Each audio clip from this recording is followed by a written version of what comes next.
أعوذ بالله من الشيطان الرجيم.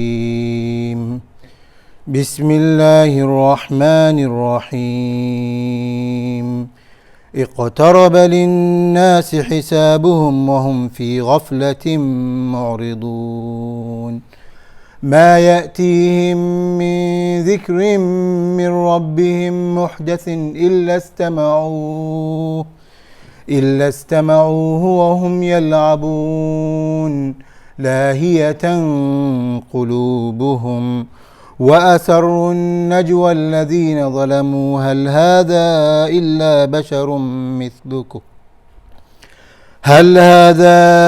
إلا بشر مثلكم أفتأتون السحر وأنتم تبصرون. قال ربي يعلم القول في السماء والأرض وهو السميع العليم. بل قالوا أضغاث أحلام بل افتراه بل هو شاعر فليأتنا بآية كما أرسل الأولون. ما آمنت قبلهم من قرية أهلكناها أفهم يؤمنون. وما أرسلنا قبلك إلا رجالا نوحي إليهم فاسألوا أهل الذكر إن كنتم لا تعلمون. وما جعلناهم جسدا لا يأكلون الطعام وما كانوا خالدين. ثم صدقناهم الوعد فأنجيناهم ومن نشاء وأهلكنا المسرفين. لقد أنزلنا إليكم كتابا فيه ذكركم أفلا تعقلون. وكم قصمنا من قرية كانت ظالمة وأنشأنا بعدها قوما آخرين. فلما أحسوا بأسنا إذا هم منها يركضون. لا تركضوا وارجعوا إلى ما أترفتم فيه ومساكنكم لعلكم تسألون. قالوا يا ويلنا إنا كنا ظالمين. فما زالت تلك دعواهم حتى جعلناهم حصيدا خامدين. وما خلقنا السماء والأرض وما بينهما لاعبين. لو أردنا أن نتخذ لهوا لاتخذناه من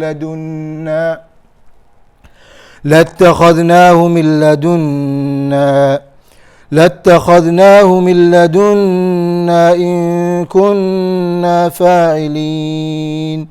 بل نقذف بالحق على الباطل فيدمغه فإذا هو زاهق ولكم الويل مما تصفون. وله من في السماوات والأرض ومن عنده لا يستكبرون عن عبادته ولا يستحسرون. يسبحون الليل والنهار لا يفترون. أم اتخذوا آلهة من الأرض هم ينشرون. لو كان فيهما آلهة إلا الله لفسدتا فسبحان الله رب العرش عما يصفون. لا يسأل عما يفعل وهم يسألون. أم اتخذوا من دونه آلهة قل هاتوا برهانكم هذا ذكر من معي وذكر من قبلي بل أكثرهم لا يعلمون الحق فهم معرضون وما أرسلنا من قبلك من رسول إلا نوحي إليه أنه لا إله إلا أنا فاعبدون وقالوا اتخذ الرحمن ولدا سبحانه بل عباد مكرمون لا يسبقونه بالقول وهم بأمره يعملون يعلم ما بين أيديهم وما خلفهم ولا يشفعون إلا لمن ارتضى وهم من خشيته مشفقون.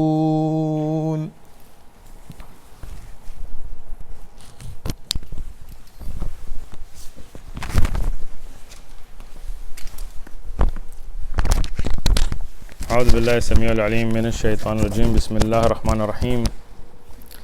We begin the 17th juz with Sūrah al-Anbiyā, and Allah subhanahu wa ta'ala, and this is again not a translation but just the meanings of the translation and some babs of tafsir, begins with, draw near for mankind their reckoning while they turn away in heedlessness. Subhanallah, yani every day your day of judgment comes closer to you. What does that mean? One of the Sahaba asked Rasulullah sallallahu alaihi wasallam about when is the day of judgment. The Prophet ﷺ responded back and said, what did you prepare for it? Ibn al-Qayyim al-Jawziyah in the explanation of this hadith says that for every person, their personal day of judgment begins at death. And death draws closer to us every day, even though we are in a state of ghafla, of being heedless of it. Comes unto them a admonition, a chapter from the Quran from their Lord as a recent revelation, but they listen to it while they play. Allah subhanahu wa ta'ala revealed the Quran. For us, we listen to it. Sometimes you go to a restaurant and if they're religious and they're not playing music, alhamdulillah, they're playing Quran, but then people are heedless of it. People aren't paying attention to it. With their hearts occupied, those who do wrong concealed their private conversations, their counsels, saying, the Prophet Muhammad sallallahu alaihi wasallam and his message, more than a human being like you? Will you submit to magic while you see it? And those who have kufr in their heart, they have these secret meetings when they try to play down the importance of Islam. But Allah subhanahu wa ta'ala knows what they say. The Prophet Muhammad sallallahu alaihi wasallam said, my Lord knows every word spoken in the heavens and on earth, and He is the all-hearer and the all-knower. All these think tanks, all these plots, all these secret societies, Masons, Illuminati, whatever they may be, Allah knows what they're planning. And Allah is qadir on them. Nay, they say these, the revelation to the Quran, to the Prophet ﷺ, are mixed up false dreams. Nay, he has invented them. Nay, he is a poet. Let him bring us an ayah, a proof like the ones before him. People find excuses. Oh, he made it up, he wrote it, he thought of it, it was just dreams, it was this, that. And then they say, how come he didn't bring a miracle? Allah subhanahu wa ta'ala responds to them, not one of the towns or the people, the population, those that we destroyed before them believed in those signs, then will they believe? What does that mean? When Musa a.s. was given his miracles, the serpent and the stick and the splitting of the ocean, there were still people that didn't believe. The majority of the people of Fir'aun didn't believe. If you look at Ibrahim a.s. and his miracles, most of those people still didn't believe. So Allah subhanahu wa ta'ala is saying we can give them miracles, but that's not what's going to, it's going to be what is in the hearts of the people from obedience to the truth that makes them believe. The Prophet ﷺ was given miracles, split the moon, so many other miracles, Isra al-Mi'raj, so many other miracles. Still, most of the people at the time didn't believe. And we sent not those before you, to the Prophet Muhammad sallallahu alaihi wasallam, but men to whom we revealed. So ask the people of the reminder, yani the people of tadhkirah, if you do not know. فَاسْأَلْ أَهْلُ الذِّكْرِ, yani this is an ayah that we use a lot, meaning that here the context is about the people who knew the Christians and Jewish scriptures. They knew the Prophet ﷺ was coming, and Allah subhanahu wa ta'ala gave those signs. But it also sets an usul for us that if you don't know something, don't answer it. Go and ask somebody who knows. Go ask the people of knowledge. Go ask scholars. Then we fulfilled to them the promise, so we saved them and those whom we willed, but we destroyed the disbelievers, yani the criminals, the people who were causing transgression. Indeed, we have sent down for you, yani mankind, a book, what is the tafsir of the kitab here, being the Quran, in which there is a remembrance, a reminder. Will you then not understand? How many a town given to wrongdoing have we destroyed and raised up after them another? Allah subhanahu wa ta'ala is giving a great, why don't you understand? Allah is explaining to mankind that haven't you seen so many nations destroyed before you, and Allah brought people in their place, and you just want to be destroyed as well? Why not obey the Quran?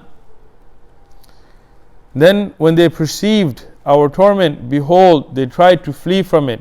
Flee not, but return to that wherein you have lived a luxurious life, and to your homes, in order that you may be questioned.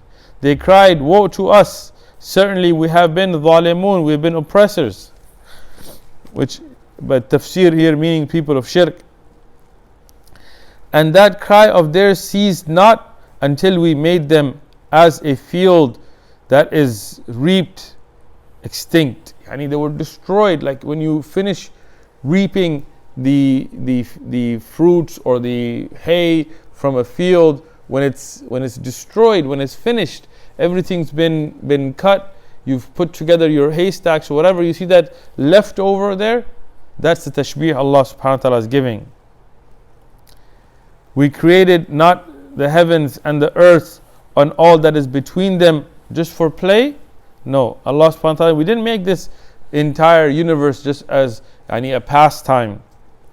If we intended to take a pastime, and from the Bab al-Tafsir, as Ibn Kathir and others mentioned, some people thought the meaning of taking a family and just a wife and a son, or just as people take just to pass time, we surely would have taken it for us.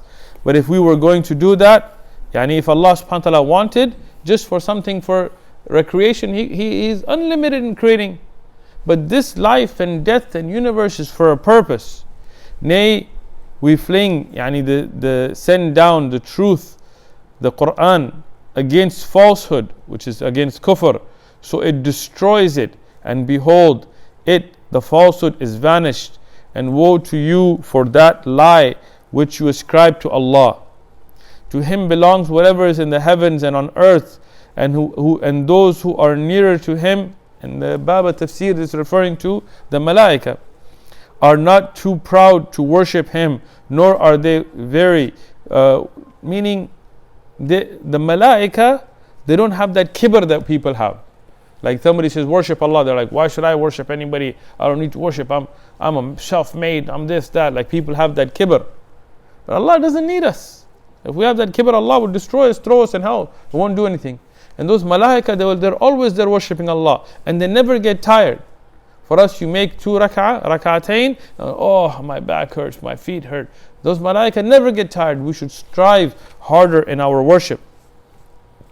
To Him belongs whosoever is in the heavens and on earth, and those who are near to Him, the angels, are not too proud to worship Him, nor are they tired of that worship. They, the malaika, they glorify His praise night and day, and they never become tired or slack in doing so. Or have they taken for worship gods other on earth who raise the dead? And Allah subhanahu wa ta'ala asking the question, if you worship other than Allah, are those the ones that raise the dead? Are those the ones that give life? Are those the ones that create? No. Had there been therein, in the heavens or the earth, any other God besides Allah, then verily both of them would have been ruined. Glorified is Allah, the Lord of the throne, and all and all above that they ascribe or associate with. Had there been two gods, there would have definitely been a fight. They would have had to figure out who's the final authority. That's why polytheism doesn't make sense. Everything has to have one final authority. Every country has one final leader. One president, one prime minister, one king. That's the final decision maker. Right? This is how it works. But Allah is that one great power. There is none except Him, far above from anything people associate with Him. We cannot be questioned as to what He does. He cannot be questioned as to what He does, while they will be questioned. Allah cannot be questioned, but Allah will question us.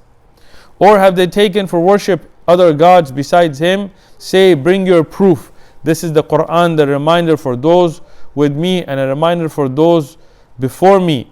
But most of them know not the truth, so they are averse, they are against it.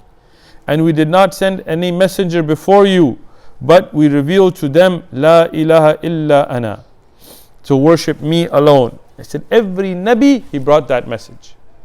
Every Nabi, he brought the message of the oneness of Allah subhanahu wa ta'ala. And they say, the most gracious Allah has begun a son or a child, glory to Him.